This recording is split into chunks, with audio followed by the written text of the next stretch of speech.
Fatimah binti Muhammad Sallallahu Alaihi Wasallam.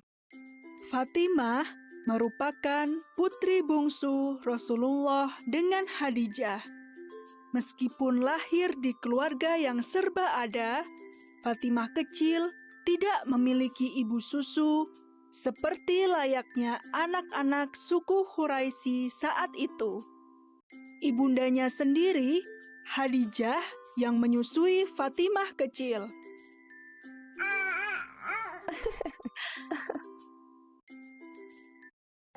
Selain dekat dengan ibundanya, Fatimah juga dekat dengan Rasulullah, ayahandanya.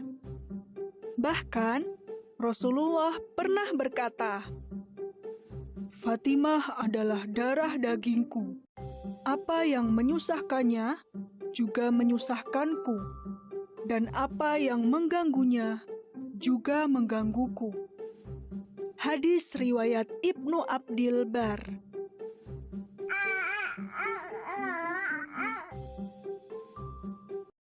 Ketika Fatimah berusia 5 tahun, peristiwa pengangkatan Nabi Muhammad terjadi. Sejak saat itu, kehidupan Fatimah berubah total. Namun, karena usianya yang masih kecil, Fatimah belum paham seberapa sulitnya hidup kaum muslimin saat itu.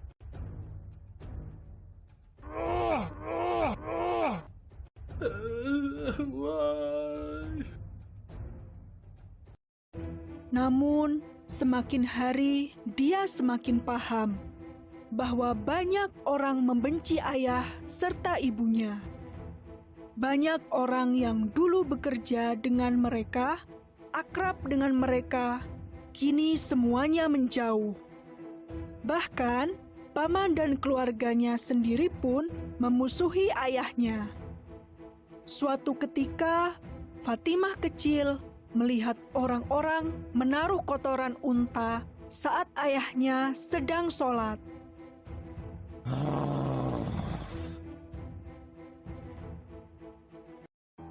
Rasulullah tetap sujud dan tidak mengangkat kepalanya ketika merasakan kotoran ditaruh di punggung serta pundaknya. Fatimah kecil menangis melihatnya. Dia bergegas menghampiri ayahnya dan membersihkan kotoran itu. Dia merasa kesal saat orang-orang jahat itu justru tertawa gembira.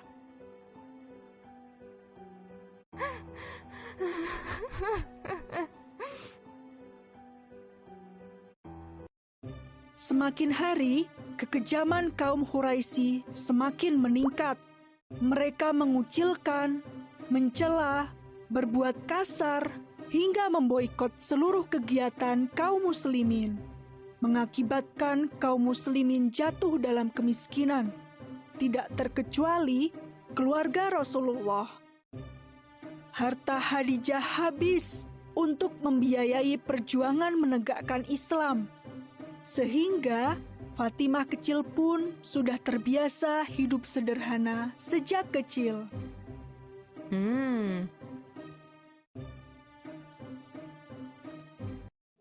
Ketika telah beranjak dewasa, Rasulullah menikahkan Fatimah dengan Ali, seorang pemuda yang memiliki sifat mulia. Dia merupakan sepupu Rasulullah sendiri. Setelah menikah, Fatimah tinggal di rumah suaminya. Rumah itu sungguh sederhana, tidak ada perabot apapun.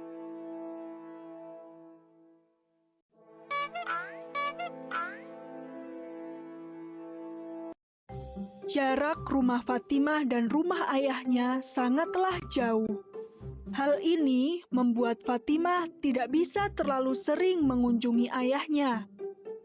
Dia juga tidak bisa terlalu sering mengikuti semua kegiatan ayahnya. Meski demikian, Fatimah tetap patuh. Saat suaminya pergi, dia akan menjaga rumah dengan baik.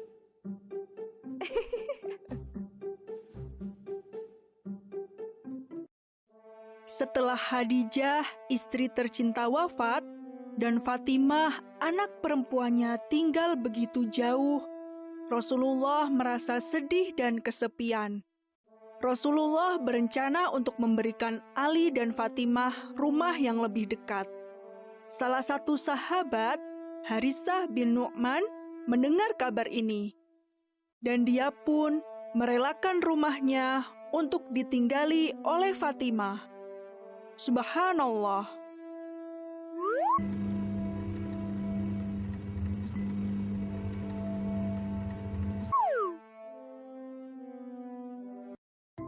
Fatimah terbiasa mengerjakan semua pekerjaan rumah sendirian, mulai dari membersihkan rumah, memasak, mencuci baju, hingga mengambil air. Hidupnya begitu sederhana, pakaiannya selalu penuh debu dan arang.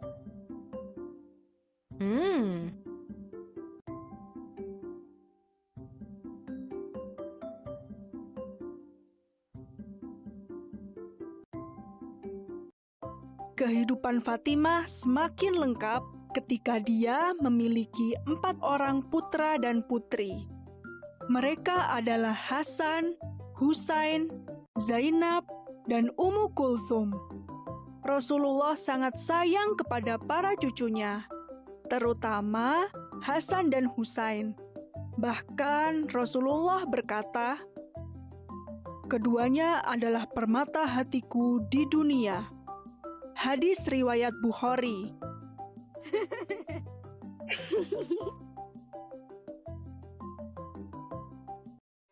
Mengurus rumah sekaligus mengurus anak-anak sendirian bukan hal yang mudah.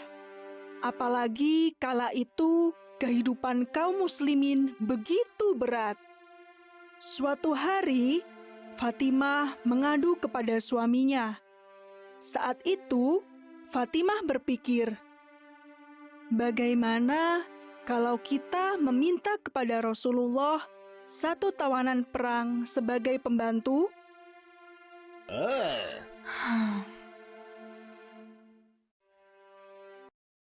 Namun, Rasulullah menolak permintaan putrinya itu.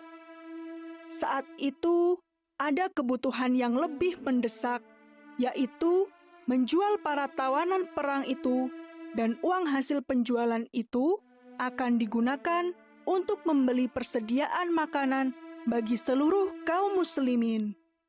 Fatimah dan Ali bisa menerima alasan itu. Namun, tetap saja hati mereka merasa pedih.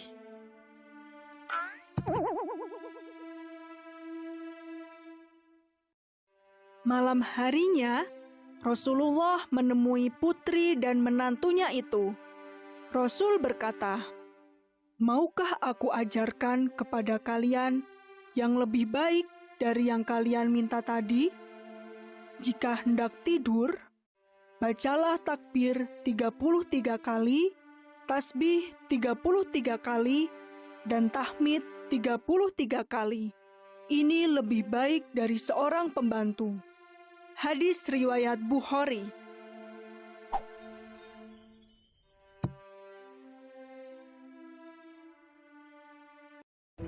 Peperangan terus saja terjadi antara kaum muslimin dan orang-orang yang membenci Islam. Fatimah dan wanita-wanita lain pun ikut berjuang. Mereka bertugas untuk mengobati prajurit yang terluka serta menyiapkan makanan dan minuman. Dalam perang Uhud, hati Fatimah pilu kala dia harus merawat tubuh ayahnya yang terluka.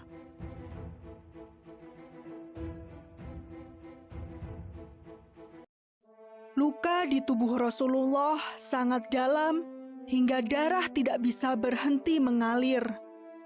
Dengan sabar, Fatimah merawat ayahnya hingga sembuh. Meski harus berhadapan dengan maut setiap hari, Fatimah tidak pernah takut.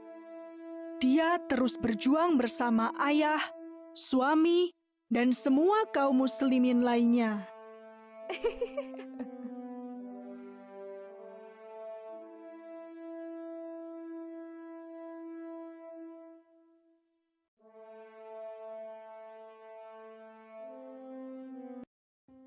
Suatu hari, Rasulullah sakit parah hingga tidak bisa bergerak. Fatimah pun menjenguk ayahnya. Saat itu, Rasulullah membisikkan sesuatu kepada Fatimah. Namun, Fatimah tidak mau memberitahukan kepada siapapun tentang apa yang dibisikkan oleh ayahnya. Tak lama setelah itu, Rasul pun wafat.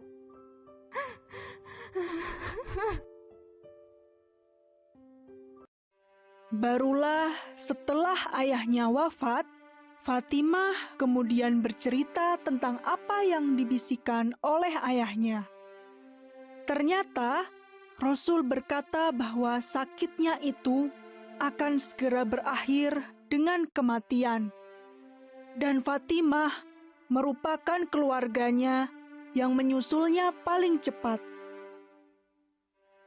Rasul juga berkata bahwa Fatimah adalah pemimpin para wanita di surga selain Maryam binti Imran.